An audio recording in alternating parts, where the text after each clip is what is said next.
On behalf of Interlab Game Studios, we would like to welcome you to our Postmortem video of Up to the Moon. Up to the Moon is a simple resource management type game like Fallout Shelter, Tiny Tower, or Sim Tower. In our game, players have to build a tower to connect the Earth to the Moon while maintaining adequate oxygen, food, and money to run the tower and its workers.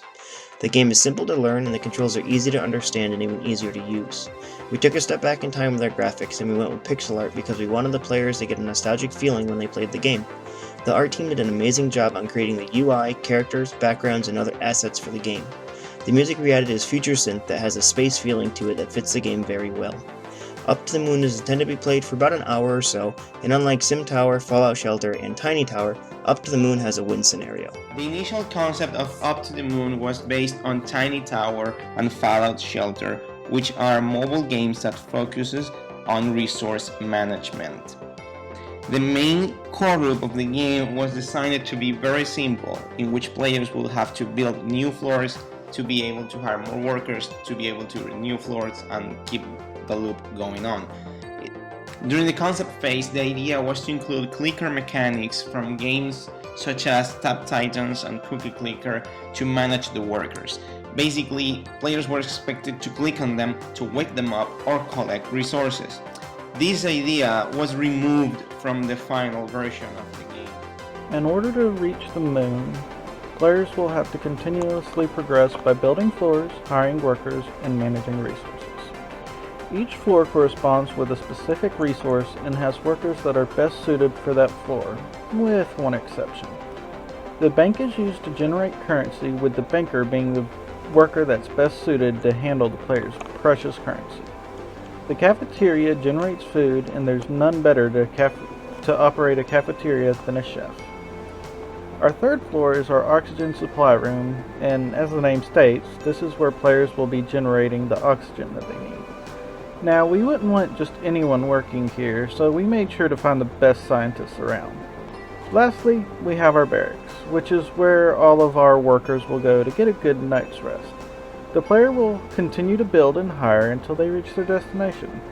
However, if the resources get too low, the player will have to worry about fire spreading and meteors striking. If the resources stay depleted for too long, the tower will collapse and the game will end. As far as the team goes, it seemed we all got along great and worked well with one another.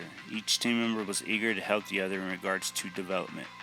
The team almost always agreed on what to work on next, which sped up the process of making our weekly task lists. Due to the extensive amount of code that needed to be written for our game, each teammate's programming skills increased dramatically over the past 4 months. Our leadership was downright amazing. Tracy led the charge with delegating tasks, setting up meetings, sending us reminders, and always being available if any of us had questions. At the beginning of our last month, Ryan led coordination between our team and the art team, and the collaboration was flawless. We were able to get the majority of the art team's assets in within a week or two. Ryan also took charge of implementing the bulk of those assets. What went wrong in terms of game design? The team struggled to make the game easier to understand. Even now, after working on the game for 4 months, the team feels the game could still use some work on teaching new players how to play the game. From the beginning, we knew what the game was about, but we weren't entirely sure how we would set up the end game conditions until our final month of work. This created discrepancies in the vision of the game that inhibited the creation of a cohesive experience. Refactoring code was a major issue that could have been prevented if the skills of the team were more focused in the beginning. In the beginning of production, too many people focused on only coding because that is what we did best. Even though we were creating a game focused on game mechanics and not art, the experience and usability could have been better if the team had separated roles from the beginning of the project. Though this was hard for us because the majority of the team wasn't proficient in art. The hardest part at the beginning of the project was solving problems and getting a clear vision of the project. The team was full of potential programmers, and since there were no systems yet to isolate, it was hard to maintain team building. Since it was not completely clear in the beginning, each team member worked diligently together with the core mechanics in mind. This lasted for about 2 months, and afterwards the team has successfully came together in a project we are happy with. Thank you for watching this video. I hope you enjoy Up to the Moon.